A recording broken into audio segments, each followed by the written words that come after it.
Oi, gente, boa noite. Sejam bem-vindos. Uma ótima terça-feira para todos.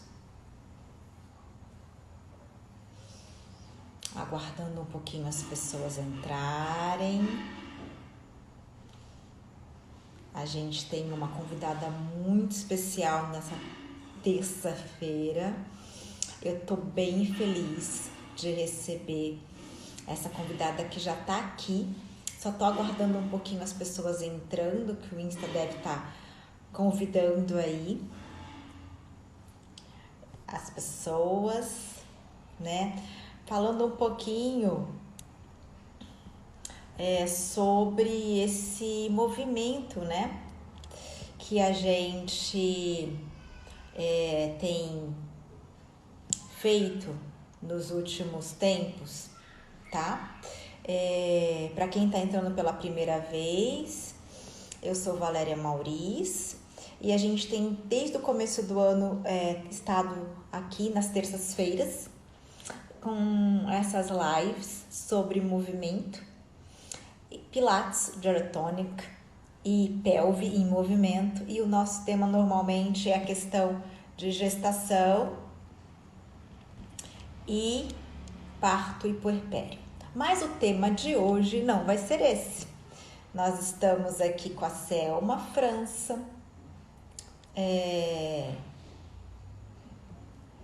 a Selma, que é bailarina, fisioterapeuta e também para falar de um tema muito especial que é lombalgia na pandemia. Então, gente, eu estou muito feliz de receber essa profissional incrível, Selminha, Oi, Valéria. maravilhosa. Tudo bem, minha linda? Como é que você tá? Tô bem, e você, meu amor? Tudo direitinho? Hoje deu para tomar um banho para vir para a live. De Muito botar bem. uma massa corridinha, assim, um batonzinho, sabe? Para ficar mais agradável. Porque um amigo meu chegou para mim e falou assim: Ai, Selma, não dá para ficar melhorzinha nas lives, não? Poxa, você fica tão bem-vinda ultimamente. Aí eu disse, ai, sabe, é melhor ouvir o que ele está falando, porque ele gosta de mim. Sim.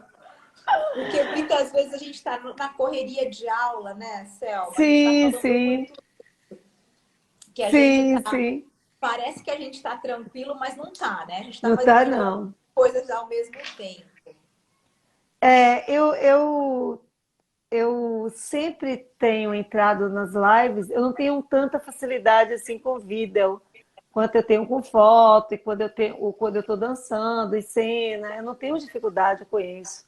Mas assim, com o vídeo em si, eu já não sou muito. Então, você sair de uma coisa correndo para poder ir fazer uma live é uma coisa boa, sabe?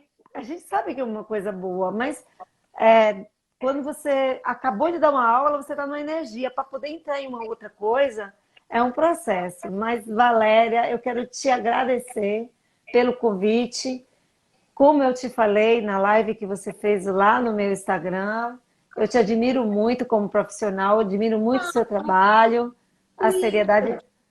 Acho que nós somos bem parecidas em alguns aspectos e acho que pela formação também que a gente tem, pela seriedade que a gente tem com os corpos das pessoas, cada um na sua especialidade ou na sua expertise, né?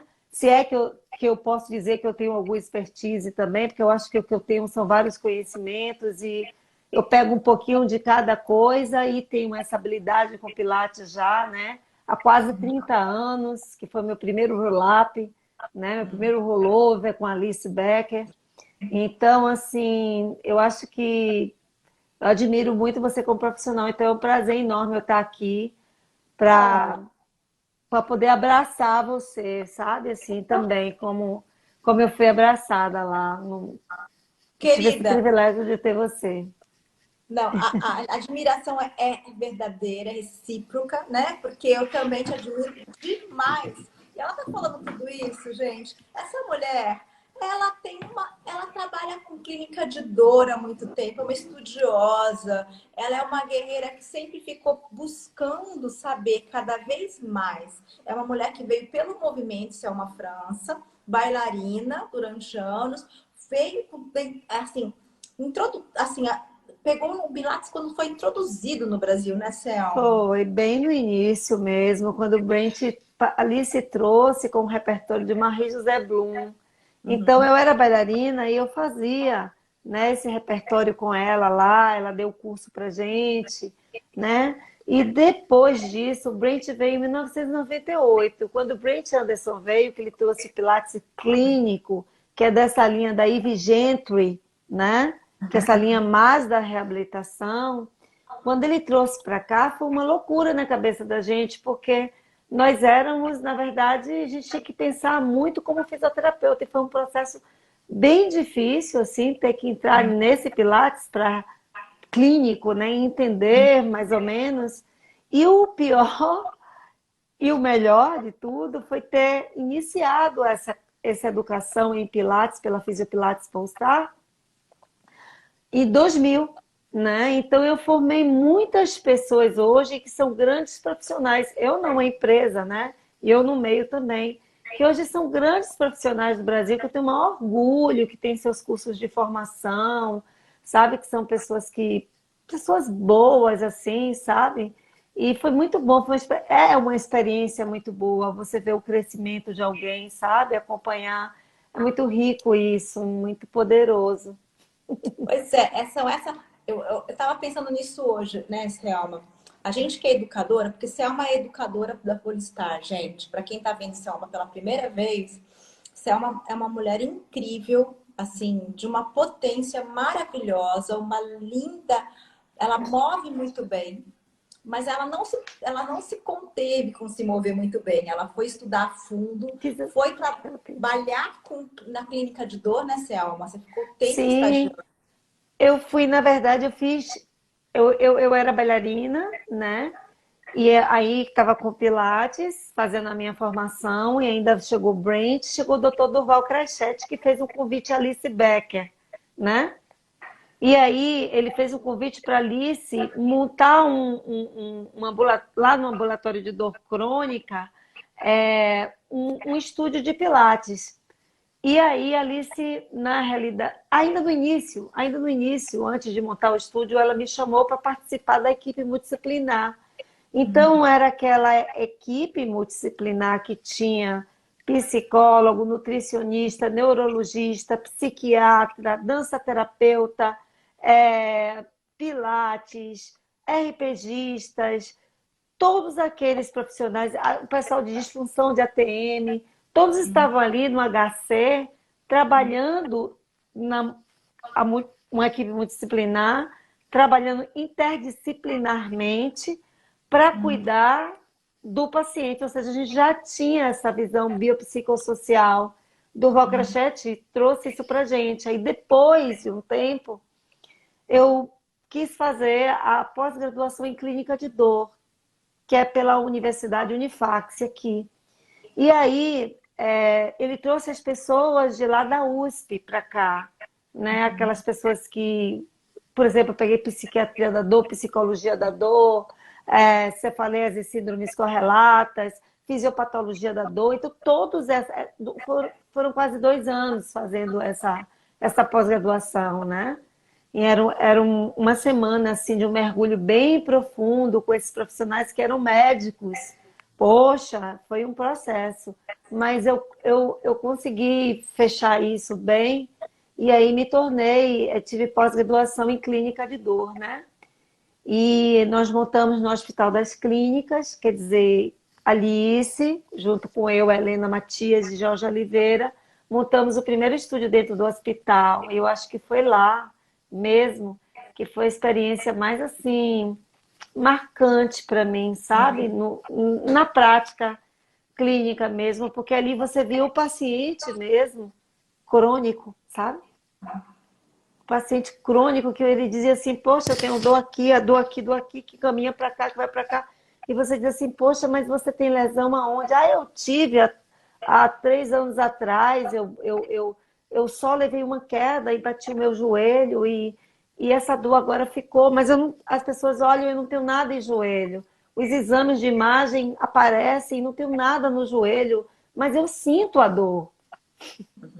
Então, minha filha, aí que foi o processo.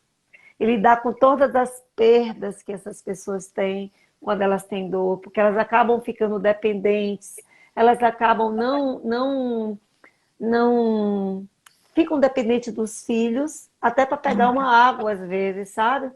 E assim, o INSS, quando vai fazer uma avaliação dessas pessoas, como eles não identificam nenhuma lesão tissular, o que é que eles fazem? Eles não dão. Eles não dão mais tempo de descanso para essa pessoa. Eles não acreditam porque não tem a lesão ali que possa dizer assim, poxa, essa pessoa tem dor. Mas pelo conceito da dor que a gente tem, né, que pela Organização Mundial de Saúde, a dor é uma coisa invisível. É uma experiência sensorial, desagradável e subjetiva, ligado ou não a uma lesão tissular, certo? No tecido ou em qualquer estrutura do corpo, né?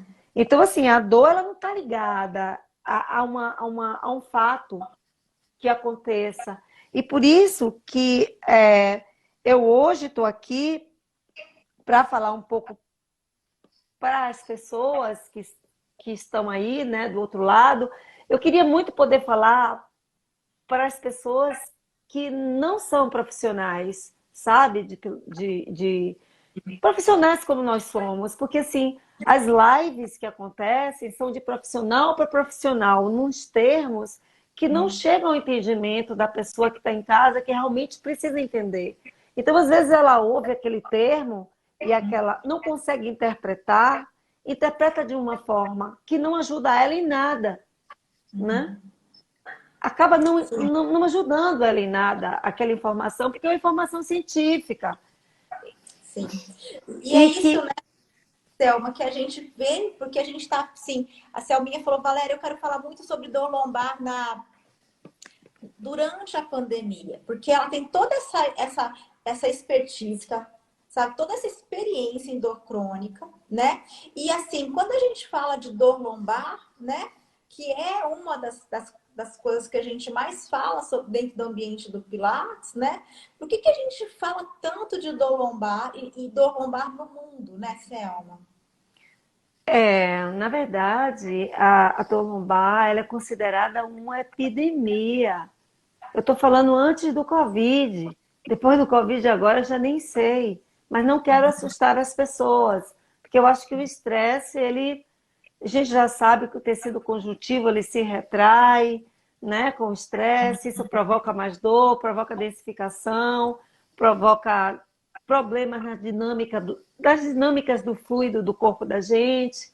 Enfim, essa parada aí do Covid, para quem não aproveitou e se moveu, com certeza alguma coisa vai acontecer. Quem não tinha tendência a ter dor na cervical ou no corpo, vai passar a ter, porque o corpo da gente, ele só é estável quando ele tem movimento, né? E assim, isso a gente precisa entender. Eu acho que falta um pouco no ensino fundamental a gente aprender um pouco mais, não sobre perceber o corpo, sobre o que é o corpo. Porque nós, profissionais, nós falamos sempre muito, você faz aquilo com consciência corporal, você faz aquilo, você tem que fazer aquilo com consciência corporal. Mas espera aí, o que é consciência corporal, né? Assim, é a arte de você sentir, de você fazer aquilo com uma consciência, com a percepção, mas é uma coisa muito maior também, e que deveria vir da educação. Tem crianças que sabem onde é cabeça, ombro, joelho e pé, mas elas não sabem, Valéria, onde está o baço, onde está o fígado, o que é uma vértebra lombar, o que é uma vértebra torácica, o que é um sacro, onde está determinados pontos, onde é o externo, entendeu? Ela não sabe. Então, eu acho que é achismo, e eu penso nisso, uma coisa minha, que se a gente tivesse essa educação mais básica, claro que na linguagem da criança, né? Essa educação do que é o corpo. Porque o corpo, Valéria, não é o meu corpo. Eu não possuo o meu corpo. O meu corpo sou eu. Então eu tenho um amigo meu que fala assim, Selma, não é a minha mão. O nome dele é Matias Santiago, ele é bailarino, foi bailarino do Grupo Corpo e de várias companhias do Brasil. Não é a minha mão, porque eu não posso tirar e botar e dar a minha mão para outra pessoa. A mão sou eu, então sou eu mão. Entendeu? É um outro sentido que a gente tem, sou eu mão, sou eu nariz, não é meu nariz. A gente se refere a isso, né? Eu sou o nariz, né? Certamente. Mas eu concordo plenamente com você, Selma. A gente encontra, e eu acho assim, que infelizmente está cada vez mais as crianças dissociadas do próprio corpo. A gente fala totalmente, né? A gente tem estudo, trabalho com Pilates há mais de 25 Ave anos. Maria, pelo amor de Deus. Então, assim, quando a gente começou, eu lembro que a gente tinha pessoas vindo reclamando de dor lombar numa faixa de 40, 50 anos. Já sei o que você vai falar. Quando a gente começou. Hoje, eu atendo adolescente com dor lombar. Sim, claro. E o E pior... as crianças, elas não estão tendo contato com o próprio corpo, né? Não minha mão, eu sou a mão, né? Essa coisa toda que você colocou de uma exatamente. maneira maravilhosa. E assim, tem uma outra coisa. Hoje eu vi um vídeo, né? De uma criança dentro de um avião. A mãe retirou o aparelho celular dela. Isso vai viralizar, com certeza. Deve estar viralizando aí. Eu vi hoje, porque é um grupo de dança que eu sempre entro. Assim, rapidamente, eu sempre vejo as coisas. E aí, essa menina dava um escândalo dentro do avião e xingava as pessoas. E em inglês, claro, e ela dizia que as pessoas eram estúpidas, e a mãe tentando conter, e aquela coisa bem difícil, porque ela queria o celular dela. Ela queria, de qualquer forma, aquele celular. E ela fez de tudo, ela xingou, e aí colocaram o nome não sei o que mania. Eu não peguei muito, porque minha indignação foi tão grande, né? Porque assim, na realidade, os pais, eles deixam muito as crianças para os professores educarem.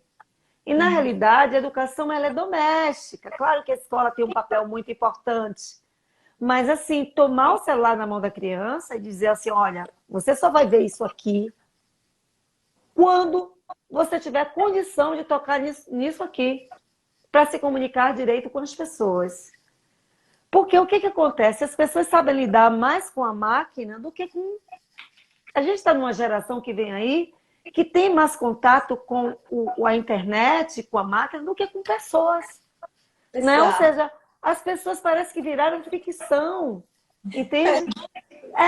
Parece que não existem para algumas crianças. Então, assim, já existe isso. Aí, quando eu olhei, eu coloquei bem assim, na minha época, minha mãe dizia que isso era falta de chinelada. Porque hoje você não pode tocar na criança, ainda mais nos Estados Unidos e em Orlando. Mas uma chinelada não dói, não. Porque eu tomei várias. Porque eu não era mole. Eu era super chinelada, não faz mal, não. Dizia assim, chamar e dizer assim, você vai ficar aqui e hoje você não vai assistir televisão. Para você poder melhorar e você poder parar e você poder pensar. E não tinha choro certo. Entendeu? Eu chorava, me acabava de chorar ali, mas depois eu ia entendendo aos poucos que não era assim. Então eu acho que, sei lá, eu acho que tem uma coisa aí que está meio deturpada, as crianças sensualizando muito, vivendo o corpo na ideia da forma e não da sensação, já não sobe em árvore, já não, sabe, não tem a natureza animal preservada também, como a gente tinha, poxa, eu subi árvore, assim, sabe, para pegar manga, eu tocava em areia e etc. E hoje as coisas mudaram. Hoje é o computador, né? Então a gente vai ter doenças mais cedo. Sim. Provavelmente. A gente já está acompanhando isso, eu já vejo isso, tá? Eu já vejo, e não é só que dor, né? O duro que se fala assim, não, eu tô vendo adolescentes chegando com dor, tudo bem, eu tô vendo adolescentes chegando com lesão, eu tô vendo adolescentes chegando com protusão. Com protusão. E aí você fala assim, bom, esse corpo que foi desenhado, né? Nosso corpo foi desenhado para o movimento, ele não estava se movendo. E a gente tem, como você bem especificou, uma dor lombar que já é uma epidemia mundial, que a gente sabe que de alguma forma vai ter. que é, uma das doenças que mais afastam as pessoas do seu trabalho laboral, né? Sim. Agora, dentro desse momento que a gente está em isolamento, que está a gente, eu só estou trabalhando com computador e com celular, menina, que coisa doida isso, que a gente está com menos movimento, a gente mesmo sente. A gente mesmo sente, né? A gente que conhece o corpo. E assim, porque o corpo não foi feito para ficar cronicamente parado, entende? Nem cronicamente em movimento o tempo todo excessivo, como Cris Seconello entrou aí agora, que é bailarina lá da Holanda, lá da Alemanha, da Holanda. Ela sabe o que é. Eu também sei o que é que você ficar 8 horas movendo o corpo. 8 horas. Ela não tem muita lesão, graças a Deus, essa menina. Ela tem um trabalho técnico e ela também tem um trabalho de suporte muito bom. Mas, assim, na verdade, nós não, segundo o que se fala por aí, nós não fomos feitos para ficar o tempo todo também com esse movimento excessivo, porque é um desgaste muito grande também. Então, essas coisas dependem de individualidade biológica, da especificidade, do ambiente que você convive, da forma que você pensa, do sistema de crença que você tem, do seu conteúdo genético, de como você vê. Bom, eu já falei sistema de crença, como você vê a vida e como você se move também, né? Se você escolhe ficar mais parado, ou se você é sedentário, ou se você escolhe se mover muito mais, né? Assim, excessivamente, ou a qualidade de movimento que você utiliza, né? Porque tem pessoas que têm movimentos muito bruscos com o corpo, assim, para poder, às vezes, quando alguma coisa incomoda, faz uma coisa brusca. E o corpo gosta de coisas suaves, né? O corpo é intenso. Ele gosta de coisas fortes, obviamente. Ele vai de uma faixa enorme de coisas mais lentas, né? Que tem a ver com a personalidade de cada um. E de coisas mais também intensas, mais fortes, né? Assim, com maior impacto. Porém, como é que diz? Isso vai afetar em algum momento, se você não for para a homeostase, se você não for buscar esse equilíbrio, porque é o equilíbrio das coisas, você vai ter problema cedo ou tarde, ou problemas. Vai ter problema, e o problema pode ser mais grave, tanto você com menos idade quanto com mais idade. Um problema às vezes causado por você, por falta de você entender o que é a saúde do corpo, de você não ter uma filosofia para a sua vida. Eu sei que existem pessoas, Valéria, que assim não têm a condição que algumas pessoas têm. E eu estou falando para todo mundo aqui que tem e que não tem. Mas o corpo, assim, as pessoas tem coisas em YouTube que é espreguiçar, sabe? Você, quando estiver num movimento excessivo, você espreguiçar, você virar o corpo suavemente para um lado e para o outro, você girar um pouco a cabeça, você criar o hábito de mover esse corpo suavemente, se você não tem condição de ir ainda para o estúdio de pilates, ou para algum de aerotônica, ou para alguma atividade física, enfim, mas de criar essa coisa de alimentar o corpo com movimento, né? Hidratar o corpo com movimento, né? Dar movimento a esse tecido conjuntivo, a esses músculos, tá? Espreguiçar é uma coisa muito boa. Você vê que o Júlio Roberts faz isso o tempo todo, e one, é o tempo todo. Já no trabalho de Pilates, a gente tem aquele trabalho que é mais no plano sagital, mas a gente tem também como modificar alguns exercícios para atender à demanda das multidirecionalidades da fáscia, né? Porque o tecido facial, gente, é um tecido que a gente tem, que é quando a gente pega uma peça de carne, sabe? Não tem aquela parte branca que parece um plástico que cobre. A gente tem isso no corpo todo e que liga os músculos da gente todo, certo? Como a live é para vocês, eu vou explicar. Então, a gente tem isso. A gente não tem só músculo, a gente tem esse tecido que liga os músculos e que fazem essas cadeias. Então, o que acontece? Se você não tem movimento, essas estruturas, elas aderem e você perde o escorregamento. Por quê? Porque não tem movimento ali, não tem líquido suficiente para poder... Se você você não movimenta, você não hidrata. E se você não hidrata, você perde esse deslizamento que esse tecido tem, que torna o corpo tão saudável assim, né? Eu acho que é muito interessante a gente falar sobre isso, né, Selma? Você falou Sim. tanto, você falou assim que tem que ter uma qualidade de movimento, que o corpo não quer. Achei bem lindo isso que você disse. O corpo não pode ficar parado, mas também não pode ter excesso. E aí a É gente falou sempre o caminho do meio. a gente falou dessa homeostase, e daí me veio toda essa ideia que se a gente parar para pensar, nosso corpo é feito de água. Exatamente, Então, dinâmica de fluidos.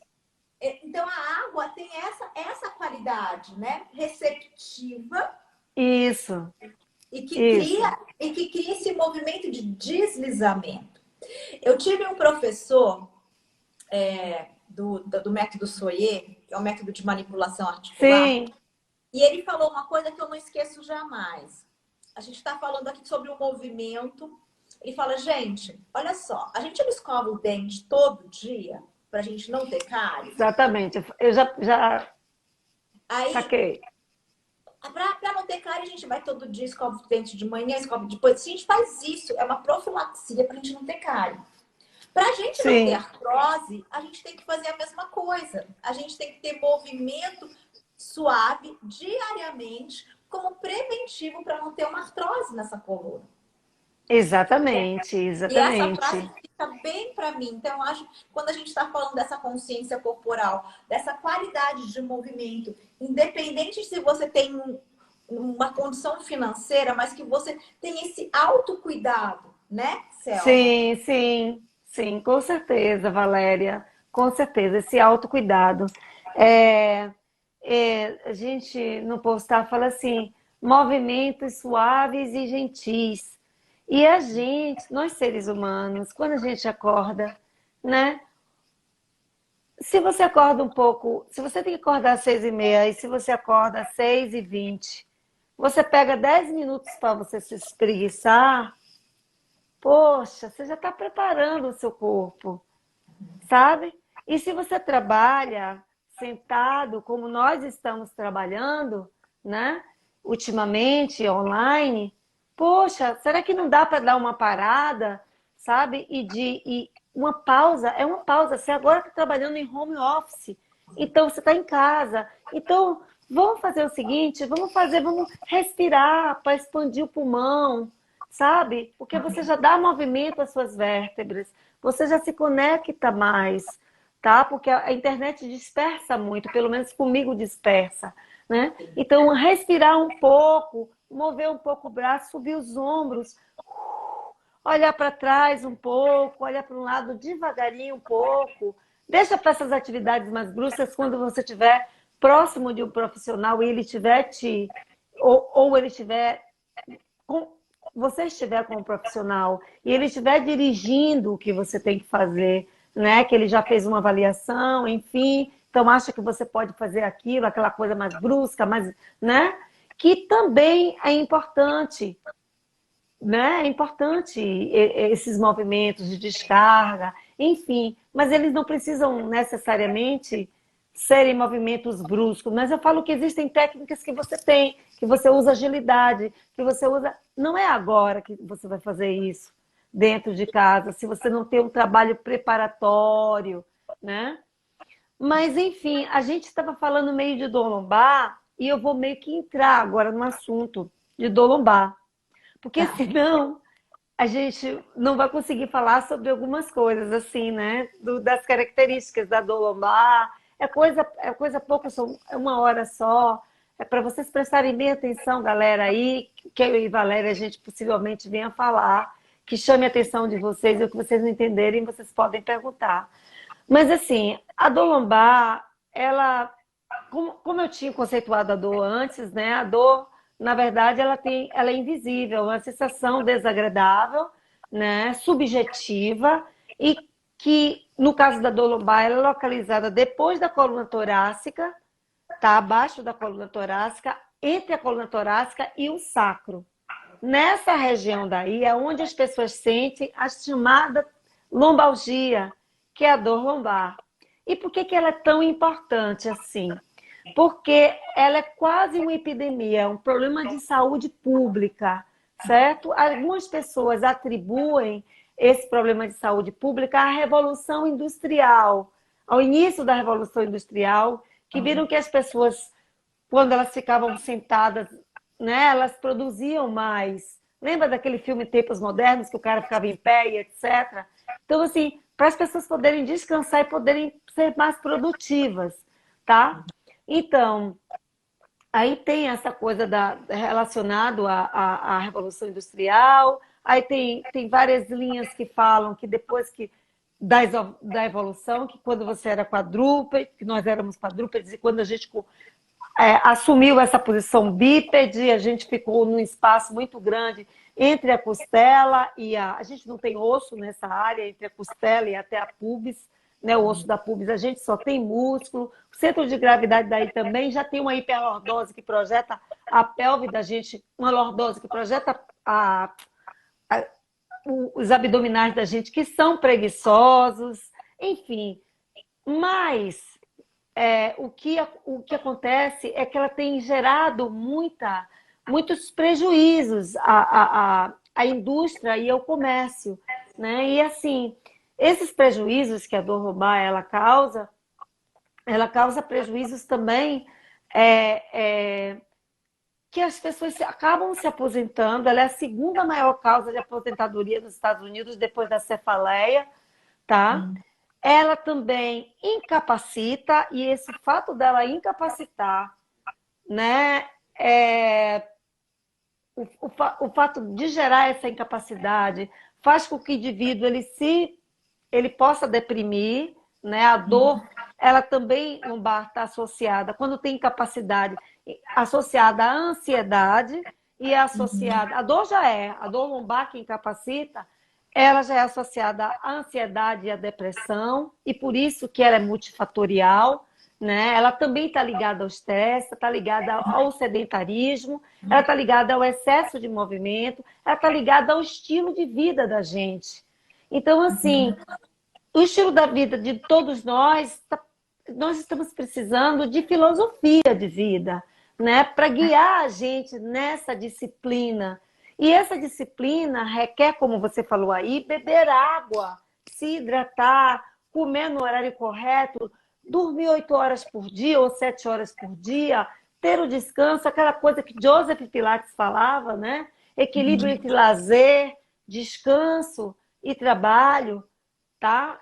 Lazer, descanso e trabalho, ele falava sobre isso, é um dos pressupostos do método Pilates, tá? Esse equilíbrio entre as coisas da vida, não só em relação ao exercício físico, existe uma filosofia que caminha junto com isso, e por isso que não dá para fazer exercícios físicos só pensando na forma, mas a gente levar essas pessoas ao exercício físico para acender aquelas luzes de saúde dentro, né, do corpo, e de filosofia também. E a via, ela é o corpo, tá? A via é o corpo, onde você mora, onde você reside. Então, todo esse processo de educação, né, de disciplina, que às vezes a gente sai, a gente sempre tem que voltar para sermos pessoas mais atuantes e mais positivas no mundo. A gente precisa estar de bem com a gente mesmo, porque quando a gente está doente, a gente fica infeliz e a gente é incapaz de produzir no mundo, tá? Então, bom, a dor lombar, 80% a 90% da população vai ter um episódio de dor lombar aguda ou incapacitante pelo menos uma vez na vida, certo? Alguns vão evoluir para a cura, mesmo sem tratamento, pela história natural da doença. Então, a dor aguda, ela tem 3 meses, mais ou menos, de desfecho, tá? Que ela pode evoluir tanto para uma cura mesmo, e a dor lombar também, a dor aguda também, ela pode chegar a um desfecho de cronicidade, né? De levar a pessoa a ter dor pelo resto da vida, tá? Que essa é a grande problemática, né? Sim, isso é a grande problemática. Aí vem aquela história do biopsicossocial de novo, que tem a ver com seus sistemas de crença, né? Com aquelas coisas que você acredita. Então, para você ter ideia, a gente tem 5%, isso varia de literatura para outra, 5% de dor lombar específica, que são aquelas da qual você encontra uma causa biológica, que pode ser um tumor, pode ser o escorregamento de vértebra que naquele indivíduo doa, ou uma herniação mais inflamatória, né, com sintomas radiculares e etc. Tá? É uma coisa que a gente achou ali. Mas a gente tem, nós temos 95% de dor inespecífica, que ela não está ligada a nenhum dano biológico. Que você olha, às vezes, um exame de imagem e não tem nada ali, mas a pessoa tem muita dor, tá? E às vezes também, para a gente poder desmistificar também os exames de imagem, tem se falado muito que a pessoa não tem nada, mas aí ela vai fazer o exame de imagem, ela diz assim, poxa, o médico disse que eu tô, um fisioterapeuta, seja lá quem for que leu aquilo para ela, disse que eu tenho uma hérnia aqui, ou ele mesmo leu. Então ele passa a ter dor a partir dali, porque ele acha que a hérnia vai causar dor. E aí eu digo... A questão das crenças, né? De como a nossa mente influencia o nosso corpo, que é o que você está falando. E aí existe uma pré-programação do sistema nervoso central para que você realmente seja aquela pessoa que tenha dor. Porque é aquilo que você pensa, né? Isso não é brincadeira. Eu não estou brincando aqui com essa coisa de sistema de crenças, assim. É o que a gente acredita. Claro que existem algumas coisas que a gente não consegue, a gente precisa da ajuda do profissional. E os profissionais, eles existem para ajudar aquela pessoa.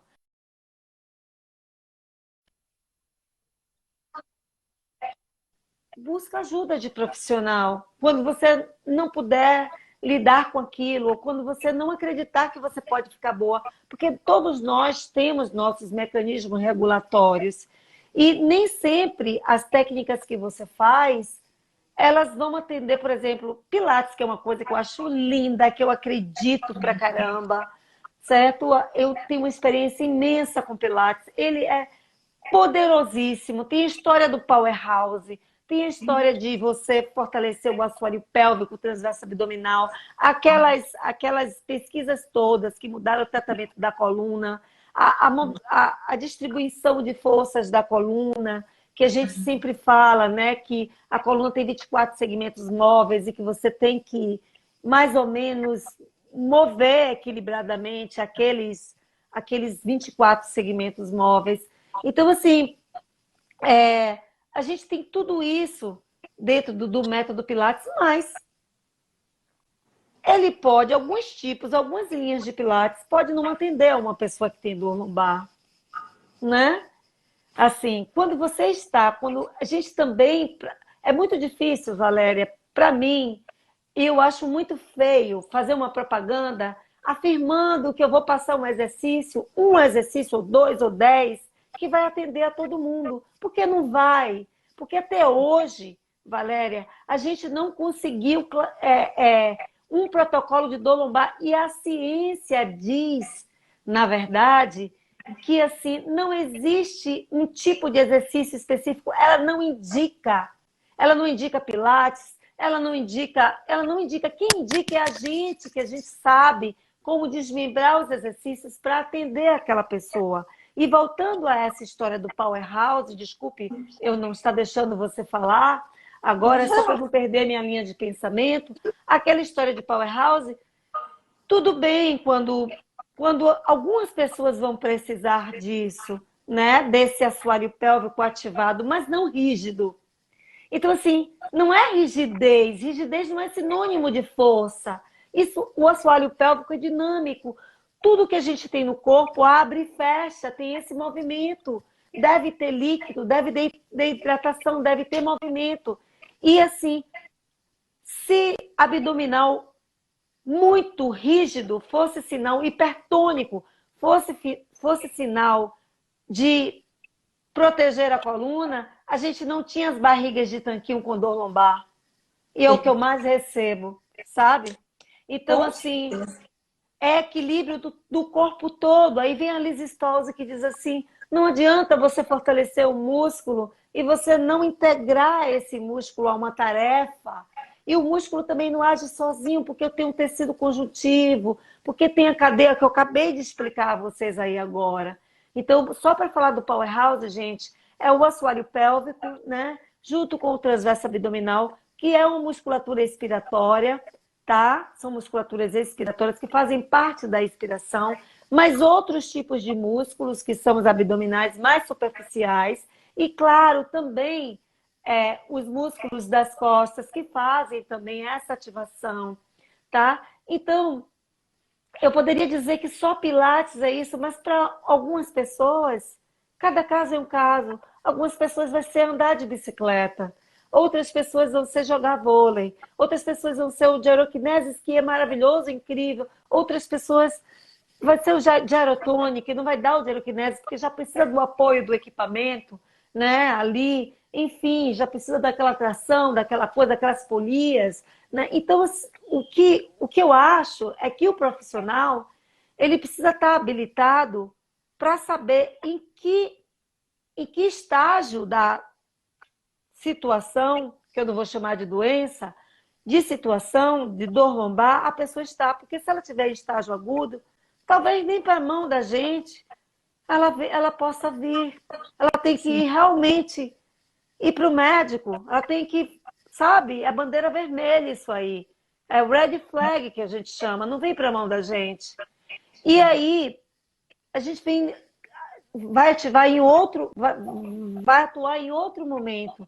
Mas os profissionais de fisioterapia, eles são capazes, sim, e outros profissionais também que lidam com o movimento, de melhorar a sua dinâmica. Vai depender de você, 50% é a sua responsabilidade, você aí que está assistindo, certo? De não ficar parado, de você dar as pausas, de você beber água, de você dormir bem, de você ouvir as recomendações do profissional, né? E de você não ir para os extremos, porque sempre é o caminho do meio que vai te ajudar a você ser uma pessoa mais, mais equilibrada mesmo. A palavra equilíbrio é balance, é gostar de si, é estar bem consigo mesma, né? A ideia é essa. Total, Selma. Eu acho assim, foi linda a sua descrição. Eu acho que foi muito interessante a sua desmistificação, né? Porque eu acho que Ó, a gente entra muito em dogmas muitas vezes. A gente isso. sabe, e isso é muito importante. Não existe esse protocolo do exercício ideal, Não, nem não para existe. neonato, nem para gestante, que é o público que eu atendo mais. Não existe o que é melhor para aquilo. Não existe uma coisa ideal. Cada caso é um caso. Cada Sim, pessoa vai se adaptar melhor a uma ferramenta, sim, né? exatamente. E essa pessoa, ela tem que ser a protagonista da cura dela. Exatamente, com E, certeza, Valerinha. e a protagonista da cura dela, nesse sentido de entender qual é a influência, é o estímulo que ela está dando para aquele corpo, né? O Sim, estímulo que ela está dando para aquele corpo vai causar uma reação. É o que a gente fala de forma e função. Se eu dou uma função para sim, esse organismo, ele vai se adaptar e vai colocar uma forma. Se eu estou dando como função ficar no computador o dia inteiro assim, ele vai ficar nessa forma. Eu vou levantar e ele botou assim. E aí, exatamente. E o cérebro, ele faz esse mapa, né? Mesmo que você esteja assim, ele entende muitas vezes que você está na mesma posição que você ficou o maior tempo do seu dia. Então, Mesmo que você seja assim. exato. Então, a gente tem que entender que não é trabalhar com corpos rígidos, que eu acho que foi também muito bem explicado, que dentro do método Pilates, esse conceito de powerhouse tem que ser um conceito para dinâmica. Uma das coisas que muita gente procurou o Pilates foi para isso, logo que o Pilates começou, né? Que o pessoal saía, tava aqui no Brasil na época era muita moda o RPG, que era estático, e todo mundo veio para o Pilates, que era o dinâmico, e aí a gente estruturou um corpo rígido, um abdômen Sim, rígido, uma respiração rígida, sim. Coitado com, do diafragma. Pobre do com, diafragma. com excesso de estabilização, pensando que o excesso de estabilização ia diminuir a dor lombar. Então a Mas, gente ó, tem. você falou em estabilização, era uma coisa, outro mito que a gente tem, né, Valéria? Você falou aí muito bem, lembrado isso agora. Então, assim, o que é estabilização, né? Na realidade, o Paul Rhodes, ele apareceu agora dizendo que não foi exatamente... Ele era jovem naquela época, era que ele fez aquela pesquisa que o transverso abdominal ativava milissegundos antes da extremidade não influenciada pela direção do movimento, certo? Que ele era uma musculatura antecipatória, que indivíduos de dor lombar ele ativava depois, e indivíduos saudáveis ele ativava antes. Veio uma outra pesquisa e derrubou isso. Mas o que aconteceu na cabeça das pessoas é o seguinte: o que acontece é porque a própria palavra estabilização parece que é uma coisa parada, Tática, é? estática. Mas às vezes, Valéria, quando você não tem uma preferência de direção, você está num estágio, às vezes, que se você vira para cá dói, ou para cá dói, enfim, ou você está com realmente os abdominais muito fracos e o assoalho pélvico está desconectado, você vai precisar de exercícios mais parados mesmo. Mas essa é uma fase do exercício, é uma fase do tratamento, é uma fase de recrutamento, entende? Então, nesse momento que você recruta, é porque a pessoa não tem preferência direcional ali. O corpo dela, se ela faz assim, dói. Ela está muito mal. Então, assim, ela vai precisar de trabalho respiratório, ela vai precisar de dissociar o quadril, ela vai precisar de tirar aquelas coisas que a gente, entre aspas, chama de espasmo, de proteção de dor, né? Que a gente faz uma postura antálgica quando a gente tem dor. Aí já tirou-se esse nome de inibição, mas eu vou usar. Quando você inibe o músculo, outros vão ficar mais excitados. E a gente já percebe isso. Não é exatamente assim hoje mais, mas eu penso ainda por aí um pouco. Estou mudando um pouco esse pensamento, essas palavras, sabe? Então, esse momento o que as pessoas não entendem é que esse momento de exercícios de estabilização não quer dizer que o corpo vai ficar estável. O corpo só vai ficar estável quando ele recuperar o movimento. E aí, exatamente porque o corpo só é estável quando ele move. Porque a função do corpo é movimento. Então, a estabilização, em alguns casos, é necessária sim. Os exercícios de estabilização, de recrutar, para você recrutar. Uma vez que você recrute, você vai integrar aquele recrutamento que você fez daquele grupo de músculos, enfim, junto com o movimento das vértebras. E aí você vai para a função, que é o quê? As AVDs, AVPs, AVRs, atividades funcionais, viu, gente? De vida diárias, agachar, subir, pegar uma coisa no alto e etc. Isso que é a verdadeira estabilização. Estabilização dinâmica. Toda estabilização é dinâmica, gente, porque o corpo... Isso daí é paradoxal. A estabilização para o ser humano, ela é dinâmica. Ele só está estável quando ele está movendo. Só que a própria palavra, ela faz essa atrapalhação para os profissionais e também para os nossos pacientes que pensam que devem ficar parados o tempo todo para poder não sentir dor e não mover a pelve, não rebolar, enfim. Assim, não tem aquele rebolado que a gente tem natural mesmo, de quando a gente anda, que é do ser humano mesmo, né? Que o quadrado lombar faz isso junto com outros músculos, aquele sinergismo que tem na pelve, etc. As pessoas acabam dando só dissociando o quadril. E alguns profissionais reforçam isso. Sim. Infelizmente, mas isso é um engano, porque é uma passagem do tratamento. E existem pessoas que não precisam nem passar por essa fase. Elas já vão para uma outra fase, que é a fase de movimento mesmo. Só que o movimento, Valéria, como nós temos refinamento, e nós somos fisioterapeutas, a gente vai fazer esse movimento refinadamente, delicadamente, para depois a gente partir para uma coisa maior. Então, o raciocínio da gente vai por aí, quando a gente vê uma pessoa que tem dor, né? Pelo próprio instinto da gente ter sentido muito o corpo, como bailarinas, como pessoas movedoras de pilates, como de aerotônica. Quando a gente vê alguém com dor, a gente tem aquele cuidado. Mas os meus pacientes, meu amor, eles viram meus clientes. E aí, eu boto eles para voar. Se tá com pilates, meu amor, tu vai fazer o repertório avançado. Não vai ser agora, mas eu vou lhe construir para isso. Eu e você. Porque você tem que fazer uma construção do que é a saúde para você. Entendeu? Nós dois juntos vamos alcançar aquilo. Se você estiver afim, já que você está aqui no Pilates. Se for de sua vontade. Se não, você vai fazer outra atividade física.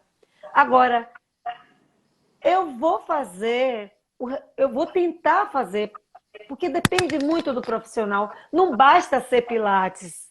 Você tem que participar do que o seu paciente ele faz. Não basta ser só... o que eu quero dizer com isso é que não basta ser pai, tem que participar. Aquela frase que tinha, né? Eu peguei agora. Não basta dizer assim, eu estou fazendo Pilates. Sim, mas o profissional, ele está prestando atenção a você, está cuidando das suas demandas, ele fez uma avaliação, ele percebeu que você está precisando trabalhar algumas partes do corpo, né, mais do que outras, para a gente poder fazer um equilíbrio, ou ele ficou fazendo aquele mesmo exercícios, reforçando aquele padrão que você já tem, que é de uma parte da coluna parada e outra parte supermóvel da coluna, ou seja, um desequilíbrio. Aí você continua fazendo aquele exercício e você nunca chega a equilibrar.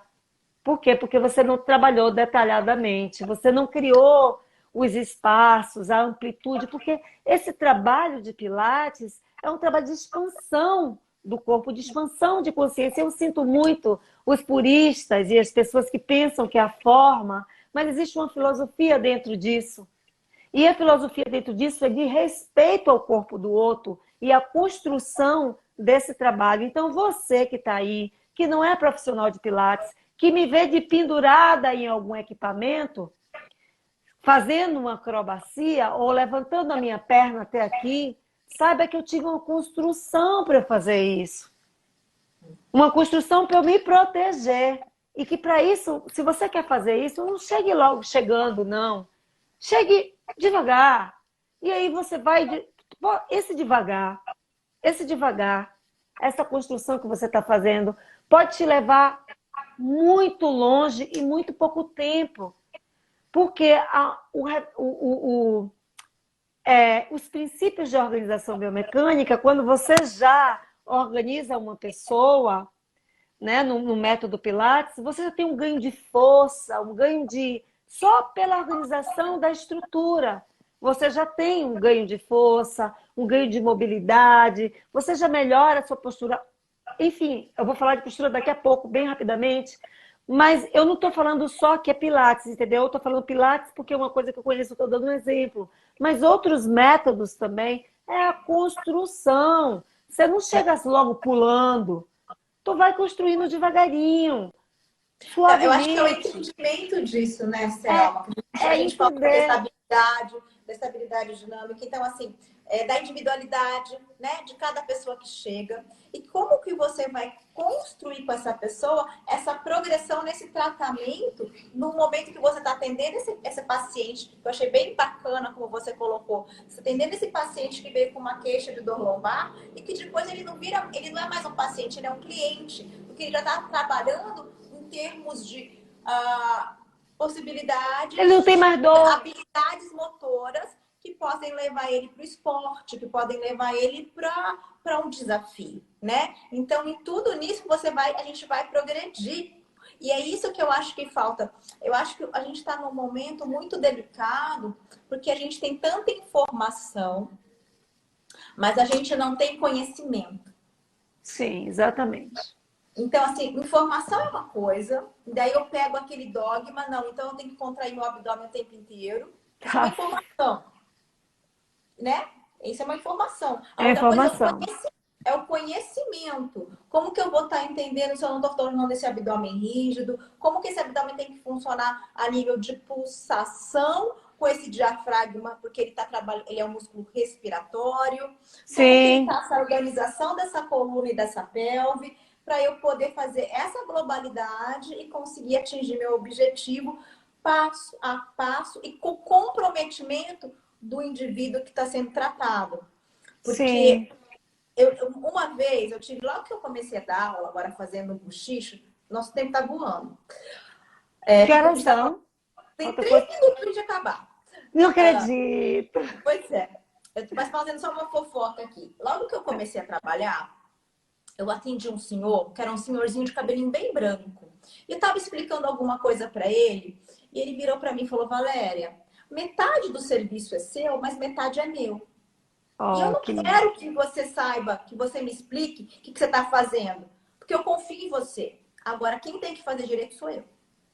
Olha, essa pessoa estava pensando na saúde dela. E estava tomando a responsabilidade dela. Porque, assim, o paciente também aponta para você quando alguma coisa dá errado. Quando dá certo, ele, imagina, né? Mas quando alguma coisa assim acontece com ele, não, foi aquele exercício que você fez e, enfim, é muito bacana essa coisa de dividir a responsabilidade, né? Nossa, eu não me esqueço. E ele era um senhorzinho, já estava com 70 e poucos.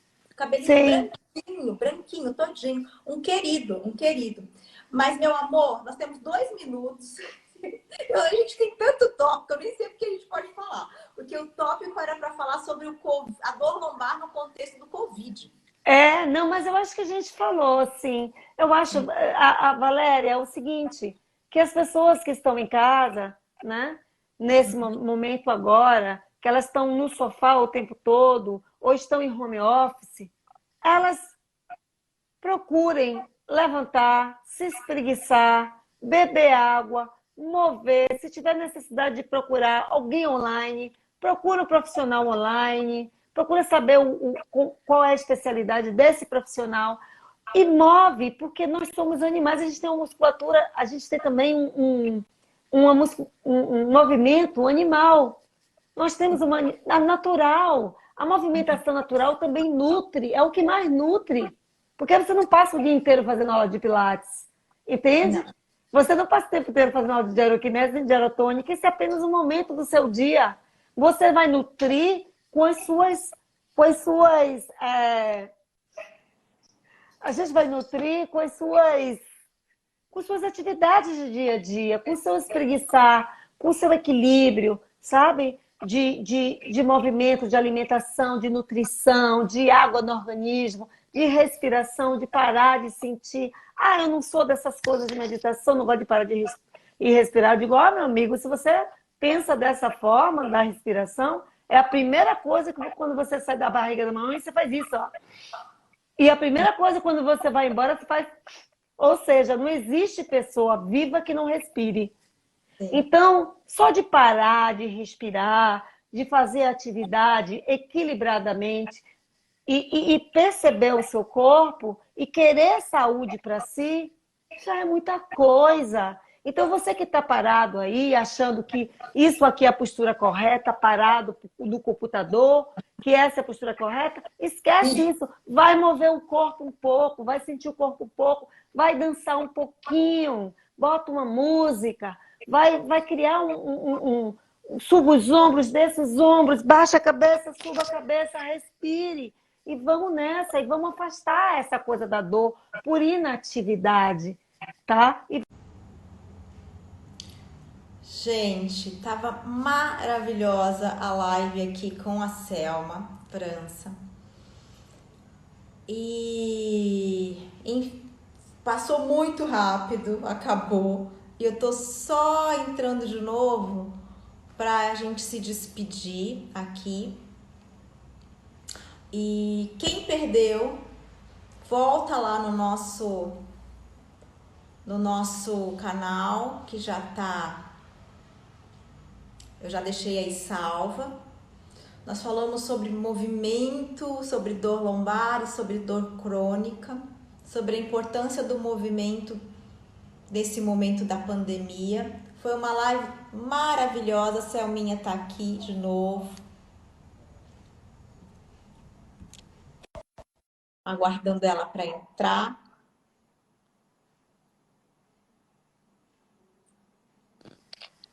Oi, Valerinha. Eu só entrei aqui para dar um tchauzinho a galera. Pois é, porque assim, que live deliciosa foi. Oh, muito obrigada. Obrigada por causa de você também, né? Por causa de você também. Não, é porque é essa situação, né, Selma?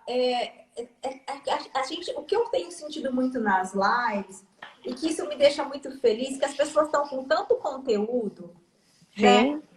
Então, assim, a gente está vendo profissionais tão capacitados para falar dos temas que eles se proporam a falar, né? E temas muito importantes, como o tema que a gente discutiu aqui, né? E você trazendo toda a sua bagagem, todo o seu carinho, toda a sua...